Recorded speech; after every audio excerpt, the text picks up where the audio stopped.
Good afternoon everybody. 2024 June session UGC net examination എഴുതുന്ന എല്ലാ ആളുകൾക്കും ആദ്യം തന്നെ വിജയാശംസകൾ നേരുകയാണ്. ഇന്ന് ഈ ഒരു സെഷനിൽ OMR ഷീറ്റിലെ നമ്മൾ ഒരുപാട് ആളുകൾ OMR ഷീറ്റിൽ ഒരുപക്ഷെ എക്സാം എഴുതിയിട്ട് പരിചയം ഉണ്ടാകത്തില്ല.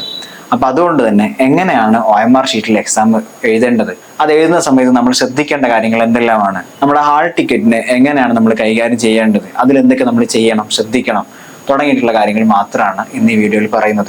എല്ലാവരും നേരത്തെ തന്നെ ഹാൾ ടിക്കറ്റ് പ്രിന്റ് എടുത്ത് വെച്ചിട്ടുണ്ടാവും എന്നാണ് പ്രതീക്ഷിക്കുന്നത്. ഇനിയും ഇല്ലാത്തവരുണ്ടെങ്കിൽ ഈ വീഡിയോ കണ്ടു കഴിഞ്ഞ ഉടനെ തന്നെ നിങ്ങൾ പെട്ടെന്ന് പോയി ഹാൾ ടിക്കറ്റ് പ്രിന്റ് എടുത്ത് വരണം എന്ന് ഞങ്ങൾ ദയവ് ചെയ്ത് ഓർമ്മപ്പെടുത്തുകയാണ്. നാളെ സൺഡേ ആണ്. അതിന്റെ പിറ്റേ ദിവസം ഈദ് ഹോളിഡേ ആവാനുള്ള ചാൻസ് ഉണ്ട്. അതിന്റെ പിറ്റേ ദിവസം നമുക്ക് എക്സാമാണ്. അതുകൊണ്ട് നമുക്ക് അതിനകത്ത് ദിവസങ്ങളില്ല എന്ന വലിയൊരു പ്രശ്നം നമ്മൾ നേരിടുന്നുണ്ട്. എനിവേ, നമുക്ക് കാര്യത്തിലേക്ക് കടക്കാം. അപ്പോൾ OMR ഷീറ്റ് എങ്ങനെയാണ് മാർക്ക് ചെയ്യേണ്ടതെന്നുള്ളതാണ് ഇതിനകത്ത് പറയുന്നത്. ആദ്യം ശ്രദ്ധിക്കുക, നിങ്ങൾ മാർക്ക് ചെയ്യുന്ന സമയത്ത് ഈ പോയിന്റിനകത്ത് ഉള്ളിൽ തന്നെ നിങ്ങളുടെ പെണ്ണ് കൃത്യമായിട്ട് കൊള്ളണം, ഇല്ലാന്നുണ്ടെങ്കിൽ തെറ്റിപ്പോകും. ഫോർ എക്സാമ്പിൾ ഇങ്ങനെ ചെയ്തു കഴിഞ്ഞാൽ അത് റോങ് ആയ ആൻസറാണ്, കാരണം അത് പുറത്തു പോയി. നമ്മൾ ഇത്ര മാത്രം ചെയ്തു പോയി, അപ്പോഴും തെറ്റാണ്. അത് നമ്മുടെ ആൻസർ കൃത്യമായിട്ട് അത് വായിക്കപ്പെടില്ല. ഇനി നിങ്ങൾ നോക്ക്, ചെയ്യുന്ന സമയത്ത് ഇങ്ങനെ പോയി, അത് തെറ്റാണ്. ഇനി അടുത്തൊരു സിറ്റുവേഷൻ വരിക എന്ന് പറഞ്ഞാൽ, നോർമലി ഒരാൾ ഒരു ആൻസർ ചെയ്തു, അത് കറക്റ്റായിട്ട് തന്നെ ചെയ്തു തന്നെ സങ്കല്പിക്കുക. ഒരാൾ കറക്റ്റായിട്ട് തന്നെ മാർക്ക് ചെയ്തു സങ്കല്പിക്കുക. എന്നിട്ട് മനസ്സിലായി ആ ആൻസർ തെറ്റായിരുന്നു മനസ്സിലായി. അങ്ങനെ നമുക്ക് എന്തെങ്കിലും ഓപ്ഷൻ ഉണ്ടോ? ഒരു ഓപ്ഷനും ഇല്ല. പറയാം, ഇപ്പൊ ഇത് B തെറ്റാണ്, B എന്തായാലും ആൻസർ അല്ല നമുക്ക് ഉറപ്പാ, നമ്മൾ അറിയാതെ ചെയ്താണ്. B അല്ല ആൻസർ, നമുക്ക് 100% ഉറപ്പാ. C ആണ് ആൻസർ, നമുക്ക് ഉറപ്പാന്ന് സങ്കല്പിക്കുക ഒരു ക്വസ്റ്റ്യന്. അപ്പൊ നമ്മൾ എന്ത് ചെയ്യണം? നമ്മളൊന്നും ചെയ്യണ്ട, നമുക്ക് ഇനി അവിടെ ഒന്നും ചെയ്യാൻ പറ്റത്തില്ല, അത്ര മാത്രം മനസ്സിലാക്കുക. അവിടെ പിന്നെ C മാർക്ക് ചെയ്യാൻ നിന്നാല് നമുക്കതൊരു ആൻസർ കിട്ടൂല, ചെയ്തിട്ട് കാര്യമില്ല. ചില ആളുകൾ ഇവിടെ വെട്ടിടും, എന്നിട്ട് അപ്പുറത്ത് മാർക്ക് ചെയ്യും. അതുകൊണ്ട് കാര്യമില്ല, അത് നിങ്ങളുടെ ആൻസർ ഷീറ്റിനെ കൂടുതലായിട്ട് പ്രശ്നത്തിലാക്കിയേ ചെയ്യുള്ളൂ. അപ്പൊ അതുകൊണ്ട് നിങ്ങൾ വളരെ സൂക്ഷ്മമായിട്ട് ആ വിഷയം ശ്രദ്ധിക്കണം. വളരെ സൂക്ഷ്മമായിട്ട് മാത്രം മാർക്ക് ചെയ്യുക. എന്നിട്ട് അവിടെയുള്ള ബബിൾസിന്റെ പുറത്തുള്ള ഭാഗം, അത് ഈ പുറത്തുള്ള ഭാഗം നിങ്ങൾ എന്ത് ചെയ്യുക, കറക്റ്റായിട്ട് മാർക്ക് ചെയ്തിട്ട് ഇൻസൈഡിലേക്ക് മാർക്ക് ചെയ്യുക. അല്ലെങ്കിൽ ഇൻസൈഡ് മാർക്ക് ചെയ്തിട്ട് പുറത്തുള്ള ഭാഗം കറക്റ്റായിട്ട് കറക്റ്റ് ചെയ്യും. അങ്ങനെ നിങ്ങൾക്ക് മാർക്ക് ഈസി ആയിട്ട് മാർക്ക് ചെയ്യാൻ പറ്റും. നിങ്ങൾക്ക് അതൊന്ന് ജസ്റ്റ് ഒന്ന് ഒരു റൗണ്ട് വെച്ചിട്ട് ബബിൾസ് വെച്ചിട്ട് നിങ്ങൾക്ക് പ്രാക്ടീസ് ചെയ്യാവുന്ന കാര്യമേ ഉള്ളൂ. അത് ഈസി ആയിട്ട് പ്രാക്ടീസ് ചെയ്താൽ ആർക്കും കിട്ടും. അതിനകത്ത് ഏറ്റവും ഇമ്പോർട്ടൻ്റ് ആയി ശ്രദ്ധിക്കേണ്ട കാര്യം, നമുക്ക് രണ്ടാമതൊരു തവണ ചെയ്യാൻ പറ്റില്ല എന്നുള്ളതാണ്. ഒരു തവണ മാർക്ക് ചെയ്ത് കഴിഞ്ഞാൽ പിന്നെ തെറ്റ് മാറ്റാൻ പറ്റത്തില്ല.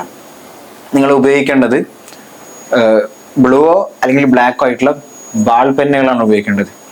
നമ്മുടെ സ്കെച്ച് പെന്നുകളോ അല്ലെങ്കിൽ ജെല്ലി പെന്നുകളോ ഒന്നും ഉപയോഗിക്കരുത്.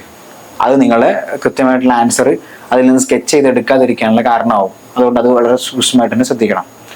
മറ്റൊന്ന്, മിസ്റ്റേക്ക് പറ്റി കഴിഞ്ഞാൽ നമുക്ക് തിരിച്ചെടുക്കാൻ പറ്റില്ല, ഒന്നും ചെയ്യാൻ പറ്റില്ല. കമ്പ്യൂട്ടറിലായ സമയത്ത് നമുക്ക് തിരിച്ചെടുക്കാൻ പറ്റിയിരുന്നു, ഇവിടെ നമുക്കത് പറ്റത്തില്ല. അത് നിങ്ങൾ വളരെ സൂക്ഷ്മമായിട്ട് തന്നെ ശ്രദ്ധിക്കുക. അതിന്റെ പുറമെ നിങ്ങൾ ശ്രദ്ധിക്കേണ്ട മറ്റൊരു കാര്യമാണ് വൈറ്റ്നർ യൂസ് ചെയ്യാൻ പറ്റില്ല. വൈറ്റ്നർ യൂസ് ചെയ്താലും അതും ഇതിനകത്ത് ഇഷ്യൂ ആയിട്ട് വരും. പിന്നെ നമ്മൾ ശ്രദ്ധിക്കേണ്ടത്, നമ്മുടെ OMR ഷീറ്റ് എന്നുള്ളത് നമ്മുടെ ആൻസർ ഷീറ്റാണ്. അത് സ്കാൻ ചെയ്തിട്ടാണ് ആക്ച്വലി ഇതിനകത്ത് ആൻസർ കിട്ടുന്നത്, അവർക്ക് ആൻസർ കിട്ടുന്നത്. അതുകൊണ്ട് അത് വളരെ കൃത്യമായിട്ട് നന്നായിട്ട് ഉപയോഗിക്കേണ്ട കാര്യം നമ്മൾ ശ്രദ്ധിക്കേണ്ട കാര്യമാണ്. ഇപ്പൊ നമ്മുടെ ടേബിളും ബെഞ്ചും, ഒരുപക്ഷെ സ്കൂളുകളിലുള്ള ബെഞ്ചുകളും ഡെസ്കുകളൊന്നും അത്ര നല്ല ഡെസ്കുകളായിക്കൊള്ളുന്നില്ല. അപ്പൊ നമ്മൾ മാർക്ക് ചെയ്യുന്ന സമയത്ത് ഡെസ്കിനകത്ത് കുഴി ഉണ്ടെങ്കിൽ ആ കുഴിയിലേക്ക് താന്നു പോയിട്ട് അവിടെ പ്രശ്നം ഉണ്ടാവും. അപ്പൊ അത്തരം സിറ്റുവേഷൻ ഉണ്ടാക്കരുത്. അത്തരം സിറ്റുവേഷനിലാണ് നിങ്ങളുടെ ബെഞ്ച് എന്നുണ്ടെങ്കിൽ നിങ്ങൾ ഇൻവിജിലേറ്ററോട്, ഡെസ്ക് എന്നുണ്ടെങ്കിൽ നിങ്ങൾ ഇൻവിജിലേറ്ററോട് ഇൻഫോം ചെയ്യുക, ഇങ്ങനെയാണ് സിറ്റുവേഷൻ എന്ന് ഇൻഫോം ചെയ്യുക. അല്ല എന്നുണ്ടെങ്കിൽ നിങ്ങൾ വളരെ സൂക്ഷ്മതയോടെ തന്നെ നിങ്ങളത് യൂസ് ചെയ്യാം. ഒരുപക്ഷെ നിങ്ങൾ വാട്ടർ ബോട്ടിൽ കൊണ്ടുണ്ടാവും, അങ്ങനെയല്ല അതിന്റെ വെള്ളം നിങ്ങളുടെ ഈ ഒരു OMR ഷീറ്റിലേക്ക് ആവരുത്. നിങ്ങൾ വളരെ സൂക്ഷ്മമായിട്ട് ശ്രദ്ധിക്കണം. അത്ര ഇമ്പോർട്ടൻസ് കൊടുത്തിട്ട് അതിനൊരു സ്പേസ് കൊടുത്തിട്ടുണ്ട് നിങ്ങൾ മാർക്ക് ചെയ്യണം. അങ്ങനെയാണ് നിങ്ങൾക്ക് ഇതിനകത്ത് പിന്നെ പ്രശ്നങ്ങളൊന്നും ഉണ്ടാവില്ല. ഇനി അടുത്തൊരു തെറ്റുണ്ടാകാനുള്ള ചാൻസ്, നോർമലി നിങ്ങൾ ക്വസ്റ്റ്യൻസ് ഇങ്ങനെ വായിച്ചു പോകും. ഇപ്പോൾ 1, 2, 3, 4 അങ്ങനെ ക്വസ്റ്റ്യൻസ് ഇങ്ങനെ 1, 2, 3, 4 അങ്ങനെ വായിച്ചു പോകുന്നുണ്ടാവും. എന്നിട്ട് എവിടെയോ വെച്ച് ഒന്നാമത്തെ ക്വസ്റ്റ്യൻ മാർക്ക് ചെയ്തു, രണ്ടാമത്തെ ക്വസ്റ്റ്യൻ മാർക്ക് ചെയ്തു, മൂന്നാമത്തെ ക്വസ്റ്റ്യനും മാർക്ക് ചെയ്തു, നാലാമത്തെ ക്വസ്റ്റ്യനും മാർക്ക് ചെയ്തു. പക്ഷെ അഞ്ചാമത്തെ ക്വസ്റ്റ്യൻ നിങ്ങൾക്ക് അറിയണ്ടാവില്ല. അപ്പൊ നമുക്ക് പിന്നെ ചെയ്യാന്ന് വിചാരിച്ചിട്ട് ആറാമത്തെ ക്വസ്റ്റ്യൻ മാർക്ക് ചെയ്യാന്ന് വിചാരിച്ചാൽ ആറാമത്തെ ക്വസ്റ്റ്യൻ മാർക്ക് ചെയ്തു. പക്ഷെ ആറാമത്തെ ക്വസ്റ്റ്യൻ എവിടെ മാർക്ക് ചെയ്ത്? അഞ്ചാമത്തെ കോളത്തിലാണ് മാർക്ക് ചെയ്ത്. Question paper mark sheet, answer sheet, question paper mark sheet. അങ്ങനെ ചെയ്തു പോകുമ്പോൾ നോർമലി ഉണ്ടാകുന്ന ഒരു തെറ്റാണ്. അങ്ങനെ ഒരു തവണ തെറ്റിക്കഴിഞ്ഞാൽ പിന്നെ നിങ്ങളത് തെറ്റിയെന്ന് തിരിച്ചറിയുന്നതോളം നിങ്ങൾ ഫുള്ള് തെറ്റിയിട്ടായിരിക്കും മാർക്ക് ചെയ്ത് പോയിണ്ടാവുക. ഇതൊന്നും പിന്നെ തിരിച്ചെടുക്കാൻ പറ്റില്ല. ഒരാൾക്ക് ഒരു ഷീറ്റ്, ഒരു ക്ലാസ്സിൽ ഒരാൾക്ക് ഒരു OMR ഷീറ്റേ തരുള്ളൂ. കാരണം OMR ഷീറ്റ് ഡിസ്ട്രിബ്യൂഷൻ കഴിഞ്ഞ് കഴിഞ്ഞാൽ പിന്നെ അവരുടെ കയ്യിൽ ബാലൻസ് ഉള്ള OMR ഷീറ്റൊക്കെ അവർ കട്ട് ചെയ്ത് കളയും. അതിന് നിങ്ങളുടെ ക്ലാസ് റൂമിൽ വരേണ്ട ഒരാൾ വന്നിട്ടില്ലെങ്കിൽ പോലും അയാളുടെ OMR ഷീറ്റ് നിങ്ങൾക്ക് തരില്ല. അതുകൊണ്ട് വളരെ സൂക്ഷ്മമായിട്ട് തന്നെ ഇത് ഉപയോഗിക്കുക, കൃത്യമായിട്ട് തന്നെ ഉപയോഗിക്കുക. ആൻസർ ഉറപ്പാണെങ്കിൽ മാത്രം മാർക്ക് ചെയ്യുക.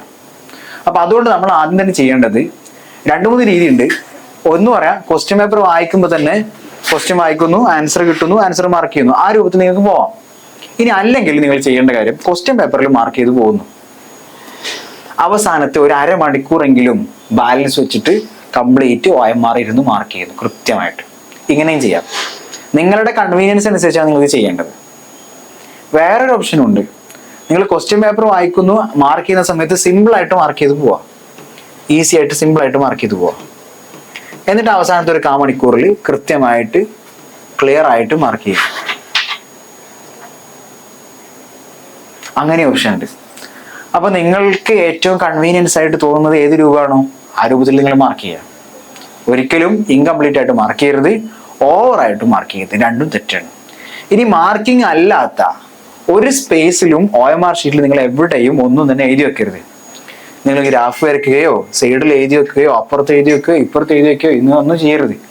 ഓവർ സ്മാർട്ട് ആയിട്ടുള്ള കുട്ടികൾ എല്ലാം ശരിയാണ്, ഒരു ക്വസ്റ്റ്യൻ തെറ്റിപ്പോയി എന്ന് വിചാരിച്ചിട്ട് ആ ക്വസ്റ്റ്യന്റെ സൈഡിൽ ഈ ക്വസ്റ്റ്യൻ തെറ്റിന്നോ അല്ലെങ്കിൽ ഇതിന് ഞാൻ ഉദ്ദേശിച്ച ഉത്തരം ഇതല്ല മറ്റേതാണെന്നോ ഈ വക പരിപാടികളൊന്നും നിങ്ങൾ ഇതിനകത്ത് ചെയ്യരുത്. ഒരുവിധ കുനിഷ്ടികൾ ഇതിനകത്ത് ചെയ്യാൻ പാടില്ല. കൃത്യമായിട്ട് തന്നെ ഒരു പ്രൊഫഷണലിസം കീപ്പ് ചെയ്തുകൊണ്ട് നിങ്ങൾ ഈ ആൻസർ ഷീറ്റിനെ, ഈ OMR ഷീറ്റിനെ നിങ്ങൾ മീറ്റ് ചെയ്യാം. അപ്പൊ ഇത്രയും കാര്യമായാലും OMR ഷീറ്റുമായി ബന്ധപ്പെട്ട കാര്യങ്ങൾ കഴിഞ്ഞു. ഇനി നിങ്ങൾ ശ്രദ്ധിക്കേണ്ട കാര്യം എന്ന് പറഞ്ഞാൽ ഹാൾ ടിക്കറ്റുമായി ബന്ധപ്പെട്ട കാര്യം. ഹാൾ ടിക്കറ്റ് എല്ലാ ആളുകളും പ്രിന്റ് എടുത്ത് വെച്ചിട്ടുണ്ടാവും എന്നാണ് നമ്മൾ പ്രതീക്ഷിക്കുന്നത്. ഇല്ലെങ്കിൽ ഇപ്പോൾ തന്നെ പോയി പ്രിന്റ് എടുക്കണം. നിങ്ങളുടെ പേര് കൊടുക്കേണ്ട സ്ഥലത്ത് നിങ്ങളുടെ പേര് കൊടുക്കണം. നിങ്ങളുടെ റിസൈഡിങ് സ്ഥലം കൊടുക്കേണ്ടത് അവിടെ നിങ്ങൾ കൊടുക്കുക. ദെൻ ആഫ്റ്റർ ഇവിടെ സിഗ്നേച്ചർ, നിങ്ങൾക്ക് ഫോട്ടോ അപ്ലോഡ് ചെയ്യാനുള്ള ഒരു ഓപ്ഷൻ കൊടുത്തിട്ടുണ്ട്. അവിടെ നിങ്ങൾ ഫോട്ടോ അപ്ലോഡ് ചെയ്യില്ല, പേസ്റ്റ് ചെയ്യുക. ഇവിടെയാണ് ഫോട്ടോ പേസ്റ്റ് ചെയ്യേണ്ടത്. ഇവിടെ നിങ്ങളുടെ തമ്പ് ഇംപ്രഷനാണ് കൊടുക്കേണ്ടത്. ഇവിടെ കൊടുക്കേണ്ടത്. ഓക്കെ, ഇവിടെ സിഗ്നേച്ചർ ചെയ്യേണ്ടതാണ്. പക്ഷെ നിങ്ങൾ ഇപ്പൊ സിഗ്നേച്ചർ ചെയ്യരുത്. ശരിക്കും ശ്രദ്ധിക്കുക. ഇവിടെ നിങ്ങളുടെ ഫോട്ടോ ആണ് കൊടുക്കേണ്ടത്. ഫോട്ടോ ഒട്ടിക്കണം, നേരത്തെ തന്നെ ഒട്ടിക്കേണ്ടതാണ്. നിങ്ങൾ വീട്ടിൽ നിന്ന് ഒട്ടിച്ച് പോയിക്കോ, പ്രശ്നമില്ല. ഇനി അല്ല, നിങ്ങൾ എക്സാം ഹാളിൽ അത് ചെല്ലുമ്പോൾ നോർമലി എല്ലാ സെന്ററുകൾക്കും പുറത്ത് അതിനുള്ള സംവിധാനം ഉണ്ടാവാറുണ്ട്. ഇനി ഇല്ലെങ്കിൽ അതൊരു പ്രശ്നമാക്കേണ്ട കാര്യമില്ല, നിങ്ങളുടെ ചെയ്യേണ്ട കാര്യമാണ്. അതുകൊണ്ട് നേരത്തെ തന്നെ ചെയ്തു പോകുന്നതാണ് ഏറ്റവും ബെറ്റർ. അതുപോലെ തന്നെ തമ്പ് ചെയ്യാനും അവിടെ ഒരു സംവിധാനം ഉണ്ടാവാറുണ്ട് നോർമലി. ഇനി അതില്ലെങ്കിൽ നിങ്ങളത് പ്രശ്നം ഉണ്ടാക്കേണ്ട കേസല്ല, നിങ്ങൾ തന്നെ തമ്പ് ചെയ്തിട്ട് തന്നെ പോവാം വീട്ടിൽ നിന്ന്. അതാണ് ഏറ്റവും ബെറ്റർ. അപ്പൊ ഇത് രണ്ടും നിങ്ങൾ നേരത്തെ ചെയ്യേണ്ട കാര്യമാണ്. പിന്നെ ഇവിടെ നിങ്ങൾക്ക് സിഗ്നേച്ചർ ചെയ്യാനുള്ള ഓപ്ഷനാണ്. പക്ഷെ അത് നിങ്ങൾ അപ്പോൾ നേരത്തെ ചെയ്യേണ്ട കാര്യമല്ല. നിങ്ങളുടെ ഇൻവിജിലേറ്റർ ക്ലാസ്സിലേക്ക് വന്നതിന് ശേഷം അദ്ദേഹത്തിന്റെ മുമ്പിൽ വെച്ചിട്ടാണ്, അല്ലെങ്കിൽ അദ്ദേഹം പറയുന്ന സമയത്താണ് നിങ്ങളിത് സൈൻ ചെയ്യേണ്ടത്. ഓക്കെ, അപ്പൊ ഇത്രയും കാര്യങ്ങളാണ് ഇതിനകത്ത് ശ്രദ്ധിക്കേണ്ട കാര്യം. മറ്റൊന്നും ഇതിനകത്ത് ശ്രദ്ധിക്കാനില്ല. ഇതിന് ഏറ്റവും ലാസ്റ്റ് ഒരു ഫോം കൂടെ ഉണ്ട്. ആ ഫോം ആധാർ അല്ലാത്ത ആളുകൾ, ആധാറല്ല നിങ്ങൾ ഡാറ്റ ആയിട്ട് കൊടുത്തിട്ടില്ല എന്നുള്ള ആളുകൾക്കുള്ളതാണ് ആ ഫോം ഫില്ല് ചെയ്തിട്ട് കൊണ്ടുപോകേണ്ട കാര്യം അവരും ശ്രദ്ധിക്കേണ്ട കാര്യമാണ്. അപ്പൊ ഇത്രയും കാര്യം മാത്രമേ ഇതിനകത്ത് ശ്രദ്ധിക്കാനുള്ളൂ. Admit card black and white ആണോ അതോ ഫോട്ടോ കളർ സൈസ് തന്നെ എടുക്കണമെന്നൊക്കെ എല്ലാവരും ചോദിക്കാറുണ്ട്. അങ്ങനെ ഒരു സംഭവമേ ഇല്ല. കളർ ആവുക ബ്ലാക്ക് ആൻഡ് വൈറ്റ് ആവട്ടെ, what ever case it is, ഇതാണ് നിങ്ങളുടെ അഡ്മിറ്റ് കാർഡ്. ഈ ഒരു അഡ്മിറ്റ് കാർഡ് വെച്ചിട്ട് നിങ്ങൾക്ക് എന്ത് ചെയ്യാൻ പറ്റും? ഈസി ആയിട്ട് നിങ്ങളുടെ എക്സാം നിങ്ങൾക്ക് എഴുതാൻ പറ്റും. അത്രേ ഉള്ളൂ. ഇതിനകത്ത് എക്സാം സെന്റർ കൊടുത്തിട്ടുണ്ടാവും. നിങ്ങൾ എക്സാം സെന്ററിൽ കൃത്യസമയത്ത് തന്നെ എത്തിച്ചേരാൻ വേണ്ടി ശ്രമിക്കുക. വളരെ ഇമ്പോർട്ടൻ്റ് ആയിട്ട് ശ്രദ്ധിക്കേണ്ട കുറച്ച് കാര്യങ്ങൾ മാത്രമാണ് ഞാൻ ഈ ഒരു വീഡിയോക്കകത്ത് പറഞ്ഞിട്ടുള്ളത്.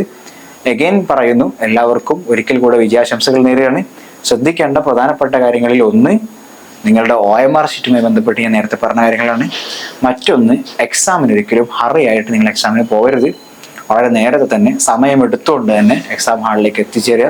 ഓരോരുത്തരുടെയും സമയം സ്ലോട്ട് എപ്പോഴാണെന്ന് നേരത്തെ തന്നെ അറിയിച്ചിട്ടുണ്ട്. നിങ്ങളുടെ ഓരോ സബ്ജക്റ്റുകൾക്കനുസരിച്ച് വ്യത്യസ്ത സമയങ്ങളിലാണ് നേരത്തെ നോട്ടിഫിക്കേഷൻ വന്നതാണ്. നമ്മുടെ ഗ്രൂപ്പുകളിലൂടെയൊക്കെ അതിൻ്റെ സർക്കുലേഷൻ നടന്നതുമാണ്.